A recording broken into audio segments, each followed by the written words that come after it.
ഇന്ത്യക്കാർക്ക് ഒരു ദേശീയ വാഹനമുണ്ടായിരുന്നുവെങ്കിൽ ആ പട്ടം ഒരുപക്ഷെ വാഗനാറിന് കിട്ടിയേനെ.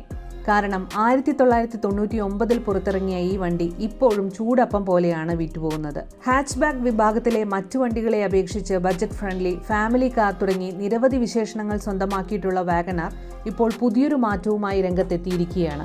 ഉപഭോക്താക്കളുടെ ആവശ്യങ്ങൾ മുന്നിൽ കണ്ട് ഫീച്ചറുകൾ മെച്ചപ്പെടുത്തുന്നതിൽ നിർമ്മാതാക്കളായ മാരുതി സുസുക്കി, പ്രത്യേകിച്ച് വാഗനാർ എന്നും മുന്നിലാണ്. പുതിയ വേരിയന്റിൽ സ്യുവൽ സീറ്റ് ഓപ്ഷൻ അവതരിപ്പിച്ചുകൊണ്ടാണ് മാരുതി വാഗനാർ പ്രേമികളെ ഞെട്ടിച്ചിരിക്കുന്നത്. കോ ഡ്രൈവർ സീറ്റ് സ്ലൈഡ് ചെയ്യാനും പുറത്തേക്ക് തിരിക്കാനും സാധിക്കും. പ്രായമായവർക്കും മറ്റ് ശാരീരിക ബുദ്ധിമുട്ടുകൾ നേരിടുന്നവർക്കും എളുപ്പത്തിൽ വണ്ടിയിലേക്ക് കയറാനാകുക, സുഖമായി യാത്ര നടത്തുക എന്നീ ലക്ഷ്യങ്ങളോടെയാണ് ഈ ഫീച്ചർ അവതരിപ്പിച്ചിരിക്കുന്നത്. പഴയ വാഗനാർ വണ്ടികളിലും സീറ്റിൽ ഈ മാറ്റം കൊണ്ടുവരാനാകും.